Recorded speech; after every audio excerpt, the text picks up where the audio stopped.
ও বিশাল আকাশের মালিক, বিশাল জমিনের মালিক, বিশাল মরুভূমির মালিক, বিশাল পাহাড়ের মালিক, লৌহে মাহফুজের মালিক, বাইতুল মামুরের মালিক, সিদরাতুল মুনতাহার মালিক, লৌহে মাহফুজের মালিক, বিশাল আরশের মালিক।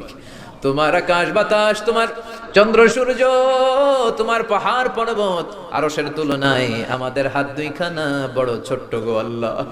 ছোট দুটি হাত পেতে বুক ভরা আশা নিয়ে তোমার শাহী দরবারে এই গহীন রাতে তোমার পেয়ারা বান্দাদেরকে নিয়ে ভিক্ষুকের মতো, নাদানের মতো, মূর্খের মতো হাত তুললাম।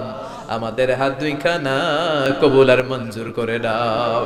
আকাশের নিচে জমিনের উপরে আমাদের চেয়ে বড় কোনো গুনাহগার আর দ্বিতীয়টা নাই।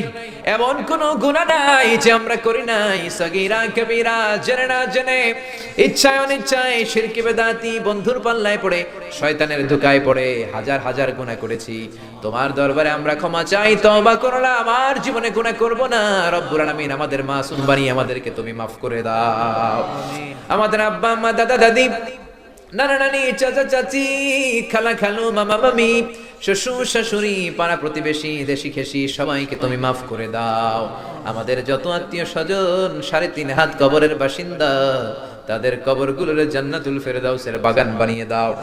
রব্বুল আলামিন, জানি না আমার কোন ভাইয়ের এখানে আব্বা বেঁচে নাই, কোন ভাইয়ের আম্মা বেঁচে নাই, কোন ভাইয়ের দাদা বেঁচে নাই, কোন ভাইয়ের দাদি বেঁচে নাই, কোন ভাইয়ের নানা বেঁচে নাই, নানি বেঁচে নাই। এমন হতে পারে রে মাওলা, আব্বা আম্মা, দাদা দাদি, নানা নানি কেউ নাই। রব্বুল আলামিন, কত কষ্ট করে মাথার ঘাম পায়ে ফেলে বাবা আমাদেরকে মানুষের মতো মানুষ বানালো রে মাওরা। নিজে খায় নাই, আমাদেরকে কোনোদিন না খাইয়ে রাখে নাই। বাবা নিজে পরে নাই, আমাদেরকে না পরিয়ে রাখে নাই। ঈদ আসলে নিজে নতুন জামা কিনে নাই, আমাদেরকে নতুন জামা না দিয়ে রাখে নাই। কত কষ্ট দিলাম দুঃখিনী মা। জানি না কোন ভাইয়ের ওই জনম দুঃখিনী মায়ের কবরে আগুন জ্বলে, কোন ভাইয়ের আব্বা জানের কবরে আগুন জ্বলে, দাদার কবরে, দাদির কবরে, নানার কবরে, নানির কবরে আগুন জ্বলে।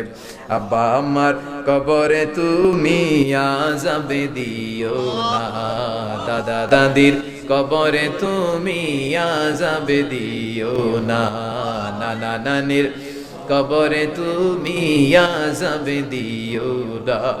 রব্বুল আলামিন, নাম না জানা যত মুমিন বান্দা বান্দি তামাম জাহানের যত কবরস্থানে যত মুমিন বান্দা বান্দি মুর্দেগান হয়ে পড়ে আছে, প্রত্যেকের কবর গুলোরে তুমি জান্নাতুল ফেরদাউসের বাগান বানিয়ে দাও।